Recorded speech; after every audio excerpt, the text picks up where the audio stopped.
Good evening. नया perquisite चालू करें अपन। नेक्स्ट परक्यूजिट है अपना कार फैसिलिटी के बाद अपना मेडिकल फैसिलिटी। ठीक है, अब नाम से क्या पता चल रहा है, मेडिकल फैसिलिटी।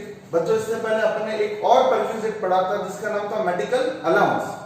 वो था मेडिकल अलाउंस, ये है मेडिकल फैसिलिटी। फैसिलिटी बोलो या परक्यूजिट बोलो एक ही बात है। ठीक है, उधर क्या था, उधर ये था मेडिकल अलाउंस में कि एम्प्लॉयर ने क्या बोला एम्प्लॉय को कि आप मुझसे हर महीने 5,000 10,000 रुपए ले लो। अब आपके घर में कोई बीमार हो ना हो मुझे कोई फर्क नहीं पड़ता, ये पैसे पकड़ो, अब आप खर्च नहीं भी करो तो मुझे नहीं पता। जब ऐसा होता है बिना बीमारी के पैसे मिलते हैं मेडिकल के नाम के तो उसको बोलते हैं अलाउंस। उस पर कितना टैक्स लगता है, फुल अमाउंट पे, क्योंकि गवर्नमेंट ने कहा कोई रिबेट नहीं है। लेकिन नेक्स्ट आता है मेडिकल फैसिलिटी। अगर आप एग्जाम में समझ गए कि अलाउंस नहीं है फैसिलिटी है तो मोस्ट ऑफ द फैसिलिटीज जो भी है ना बच्चों वो एग्जाम्प्ट होती है। अब एग्जाम्प्ट कैसे होती है वो सुनो।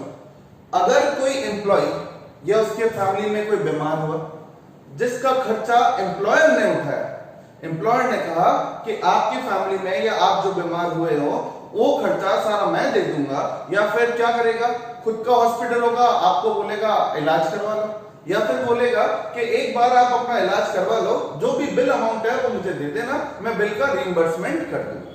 ठीक है, तो बच्चों आपको क्या फायदा हुआ, उस एम्प्लॉय को ये फायदा हुआ जो खर्चा उसका पर्सनल था 50,000 रुपए लग गए उसके इलाज में, वो किसने भरा, एम्प्लॉयर ने। और अपन ने क्या पढ़ा, अपना खर्चा अगर एम्प्लॉयर भरता है तो उसे फायदा बोलते हैं, फायदा मतलब सैलरी। तो अब अपन यहां देखते हैं, सोचते हुए अपन एक एक पॉइंट पढ़ेंगे कि फायदा कितना हुआ। जितना फायदा हुआ एम्प्लॉय को उसी पर टैक्स लेना है। ठीक है, और यहां तो गवर्नमेंट कहती है क्या करेंगे टैक्स लेके, वो कौन पर्सनल है लेकिन वो कौन सा अपने पे खर्च कर रहा है, बीमारी पे पैसे लग रहे हैं, इसलिए government most of the cases में टैक्स नहीं लेती। तो बच्चों देखो इलाज कहां होगा, इसमें दो ऑप्शन है। अगर कोई एम्प्लॉय या उसका डिपेंडेंट जो भी है वो मेडिकल फैसिलिटी लेता है अपने एम्प्लॉयर से तो इलाज दो जगह होगा, या तो ट्रीटमेंट इंडिया में होगा या आउटसाइड इंडिया होगा। पहले अपन पढ़ते हैं अगर उस एम्प्लॉय ने ट्रीटमेंट इंडिया में करवाया तो क्या होगा। अगर ट्रीटमेंट इंडिया में कराया तो चार बात है, या तो वो कौन सा हॉस्पिटल होगा, गवर्नमेंट हॉस्पिटल, ठीक है, या इलाज कहां कराया होगा, हॉस्पिटल मेंटेन्ड बाय एम्प्लॉयर। ठीक है, वो इलाज ऐसे हॉस्पिटल में कराया जिसकी देखरेख खुद एम्प्लॉयर करता है। एम्प्लॉयर ने कहा होगा मेरा खुद का हॉस्पिटल है, जैसे टाटा का एग्जांपल लो, रिलायंस का लो, इनके खुद के हॉस्पिटल्स हैं, वहां पे अपने एम्प्लॉइज को बोल रखा है हमारा हॉस्पिटल में ही इलाज करवा लो। तीसरा, हॉस्पिटल अप्रूव बाय सीसीआईटी। कुछ स्पेसिफाइड डिजीज होती है बच्चों जिसका इलाज गवर्नमेंट हॉस्पिटल्स वगैरह में पॉसिबल नहीं है, तो वहां गवर्नमेंट ने बोला chief commissioner of income tax, तो ये सीसीआईटी है, chief commissioner of income tax, ये जिन हॉस्पिटल को अप्रूव करेंगे वहां इलाज कराओ चल जाएगा। और लास्ट, इन एनी अदर मतलब जो फर्स्ट थ्री कैटेगरीज में नहीं है, ना वो गवर्नमेंट है ना वो एम्प्लॉयर के है, ना ऐसे कोई हॉस्पिटल है जो सीसीआईटी से अप्रूव है। ठीक है, तो बच्चों सुनो, फर्स्ट गवर्नमेंट हॉस्पिटल में इलाज करा एम्प्लॉय ने, पैसा किसने दिया, एम्प्लॉयर ने। गवर्नमेंट कहती है कुछ पे बिल्कुल पे अमाउंट पे भी टैक्स नहीं चाहिए, फुल्ली क्या होगा, एग्जाम। 40,000 रुपए खर्चा लगा, 40 का 40,000 एम्प्लॉयर ने दे दिया, गवर्नमेंट कहती है हमें टैक्स नहीं चाहिए। अगर वही हॉस्पिटल किसने मेंटेन कर रखा है, एम्प्लॉयर ने, अगर एम्प्लॉयर ने मेंटेन कर रखा है तो भी गवर्नमेंट कहती है जितना भी खर्चा लगा हो हमें किसी अमाउंट पे टैक्स नहीं चाहिए। तो अगर एम्प्लॉय ने इलाज गवर्नमेंट में कराया फुल्ली एग्जाम, एम्प्लॉयर के हॉस्पिटल में इलाज कराया फुल्ली एग्जाम, उसकी जेब से तो लगा नहीं खर्चा। तीसरा, सीसीआईटी द्वारा अप्रूव हॉस्पिटल में इलाज कराया और उसका पैसा एम्प्लॉयर ने दिया तो भी गवर्नमेंट कहती है कोई बात नहीं, कौन सा उसकी जेब में गया, कितना एग्जाम, फुल, समझ में आ रहा है। और लास्ट किसी ऐसे हॉस्पिटल में कराया जो पहले 3 में नहीं आता, यहां अमेंडमेंट हुआ है लास्ट ईयर के कंपैरिजन में। लास्ट ईयर तक जब मैं पढ़ाता था, जब बोलता था ऐसा कोई हॉस्पिटल जहां एम्प्लॉय ने इलाज कराया जिसका कोई अप्रूव नहीं है तो वहां पर साल की 15,000 रुपए छूट थी। मतलब समझो बच्चों, इलाज में लग गए 25,000, 25 के 25,000 एम्प्लॉयर ने पे कर दिए कि आपके बीमारी में 25,000 लगे, ये लो 25,000। उस 25 में से पहले साल, पिछले साल तक 15,000 रुपए होते थे एग्जाम और टैक्स लगता था 10,000 रुपए। लेकिन गवर्नमेंट ने अभी इसको क्या कर दिया, फुल्ली टैक्सेबल। मतलब अब अगर एम्प्लॉय के इलाज के लिए एम्प्लॉयर ने 25,000 रुपए दिए तो पूरे 25,000 रुपए टैक्स लगेगा। कौन सा हॉस्पिटल पे?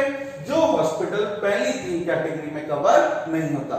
एग्जाम में प्राइवेट हॉस्पिटल लिखा है और कुछ लिखा है तो वो सब इसमें आ जाएंगे। क्लियर? अब मान लो इंडिया में उसका ट्रीटमेंट नहीं बैठा, ट्रीटमेंट नहीं बैठा तो वो ट्रीटमेंट कहां कराने गया? Outside India. आउटसाइड इंडिया अगर ट्रीटमेंट करवाने गया तो बच्चों अगर कोई एम्प्लॉय या उसकी फैमिली में कोई बीमार हुआ, उसका इलाज फॉरेन में हो रहा है, तो फॉरेन में 3 बड़े खर्चे हैं। फॉरेन जाने से डर भी तो इन्हीं 3 चीजों का लगता है। एक तो वहां पर बीमारी का खर्चा, वहां के रहने का खर्चा और तीसरा आने जाने का खर्चा। तो गवर्नमेंट ने इन तीनों खर्चों को बांट दिया। यहां गवर्नमेंट प्राइवेट नहीं होता, क्योंकि ट्रीटमेंट जब फॉरेन में करवा रहे हो तो गवर्नमेंट प्राइवेट नहीं देखा जाता। तो यहां पे क्या होगा, अगर आपका ट्रीटमेंट फॉरेन में हुआ है और उसमें ट्रीटमेंट में जो भी खर्चा लगा है तो गवर्नमेंट कहती है उसका खर्चा अगर एम्प्लॉयर ने भरा, बीमार हुआ एम्प्लॉय, खर्चा भरा एम्प्लॉयर ने, तो उस केस में कितना एग्जेम्प्ट होगा? Up to limit specified by RBI. इसका मतलब 2 लाख रुपए लग गए सर्जरी में और क्वेश्चन में दिया हुआ है आरबीआई की लिमिट है 1,80,000, तो 2 लाख में से 1,80 एग्जेम्प्ट, 20,000 टैक्सेबल। समझ में आ रहा है? और मान लो खर्चा हुआ 1.5 लाख, लिमिट है 1,80, तो विद इन लिमिट हुआ तो पूरा ही एग्जेम्प्ट। समझ में आ रहा है? तो नेक्स्ट पॉइंट पे चले। ये तो था ट्रीटमेंट। अगला है स्टे एक्सपेंसेस, वहां के रहने का खर्चा। वहां के रहने के खर्चे के लिए गवर्नमेंट भी वापस वही बोलती है exempt up to limit specified by RBI.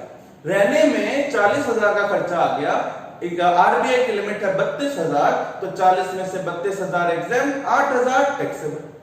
Clear हो रहा है? ठीक है। और मान लो एग्जाम में ऐसा भी कई बार पॉइंट आता है, खर्चा लगा 40,000, एम्प्लॉयर ने पे किए 35, एम्प्लॉयर की मर्जी है जितने रुपए वो दे, तो आपको फायदा तो 35,000 का ही हुआ, 5,000 तो जेब से गए। एम्प्लॉयर ने 35 दिए लेकिन आरबीआई की लिमिट है 32, तो 35 में से 32,000 रुपए लेस 3,000 टैक्सेबल। समझ में आ रहा है? और लास्ट ट्रैवलिंग एक्सपेंसेस।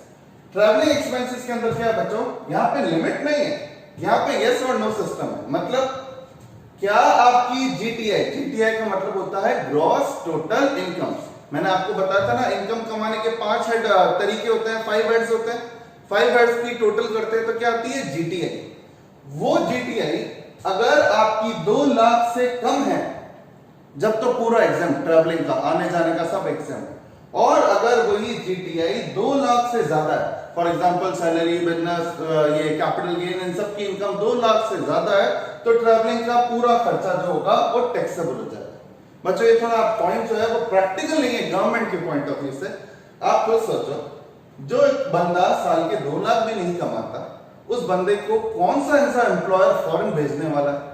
ठीक है। तो गवर्नमेंट यहाँ प्रैक्टिकल नहीं है, खर्चा बीमारी पे कर देगी 10-10 लाख रुपए और तनख्वाह 2 लाख में दी जाती, तो वो प्रैक्टिकल पॉइंट नहीं है। गवर्नमेंट को अमेंडमेंट करना चाहिए था। फिर भी जो लॉ है वो अपन पढ़ते हैं, अगर आपकी टोटल इनकम 2 लाख से कम है तो ट्रैवलिंग एक्सपेंसेस पूरा एग्जाम कर देना, 2 लाख से ज्यादा है तो फुल्ली टैक्सेबल होगा। क्लियर हुआ? समझ में आ रहा है इन इंडिया और आउटसाइड इंडिया में फर्क? ठीक है। और वापस रिपीट कर रहा हूं मैं, इन इंडिया में कितने हॉस्पिटल हो गए? 4। अगर गवर्नमेंट हॉस्पिटल हो एग्जेम्प्ट, एम्प्लॉयर का हॉस्पिटल हो एग्जेम्प्ट, सीसीआईटी का हॉस्पिटल हो एग्जेम्प्ट, और अगर कोई प्राइवेट हॉस्पिटल है तो फुल्ली टैक्सेबल होगा इस साल से। ठीक है। ट्रीटमेंट अगर बाहर कर रहा है तो फिर 3 खर्चे होते हैं, ट्रैवलिंग, स्टे और मेडिकल पे। तो ट्रीटमेंट का जो खर्चा होगा वो फुल्ली एग्जेम्प्ट होगा आरबीआई की लिमिट पर, स्टे एक्सपेंसेस एग्जेम्प्ट होगा आरबीआई की लिमिट तक, और तीसरा ट्रैवलिंग जो होगा वो यस और नो में क्या रहेगा? If more than 2 lakh GTI fully taxable, less than 2 lakh fully exempt. ठीक है। और अभी एक लास्ट पॉइंट बच्चों, ये एक नया सिस्टम है जो कुछ सालों से बहुत चल रहा है।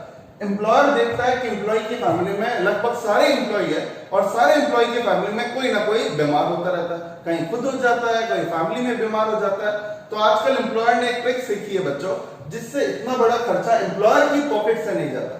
एम्प्लॉयर क्या करता है, इतने बड़े खर्चे से बचने के लिए आज का नया सिस्टम है मेडिकल इंश्योरेंस। एम्प्लॉयर क्या करता है, ये हमारे लिए एप्लीकेबल है, 2004 के बाद जो भी जॉब कर रहा है उसको ये वाली बेनिफिट नहीं मिलती, आजकल ये वाला ही प्रोविजन चल रहा है। तो क्या करता है एम्प्लॉयर, एम्प्लॉयर अपने एम्प्लॉय से लिस्ट लेता है कि आपके फैमिली में कौन कौन है, उसकी लिस्ट दो। लिस्ट ले ली, उस लिस्ट के अंदर जितने भी लोग हैं उसका मेडिकल इंश्योरेंस करवा देता है। प्रीमियम अमाउंट वो खुद भर देता है और एम्प्लॉयर को बोलता है ये आपका मेडिकल इंश्योरेंस मैंने करा दिया, इलाज कराने के लिए अब वो इंश्योरेंस कंपनी को पकड़ना, मैं फ्री हूँ। इससे 10-15 हजार उसका खर्चा आता है, लेकिन वो फ्री हो जाता है। तो गवर्नमेंट ने बोला अच्छी बात है अगर कोई एम्प्लॉयर ऐसा काम करता है, तो अगर कोई एम्प्लॉयर मेडिकल इंश्योरेंस प्रीमियम पे करता है एम्प्लॉयर, तो उस केस में गवर्नमेंट कहती है कितना एग्जाम्प्ट होगा, फुल। तो एम्प्लॉय का इंश्योरेंस हुआ, कराया एम्प्लॉयर ने, तो एम्प्लॉय को फायदा हुआ और उस फायदे पे गवर्नमेंट को टैक्स नहीं चाहिए। और कितना एग्जाम्प्ट होगा, फुल। ठीक है, अब आप इसका प्रैक्टिकल करिए, फिर आप आगे अपन चल के नेक्स्ट प्रोविजन की तरफ बढ़ते हैं। ठीक है।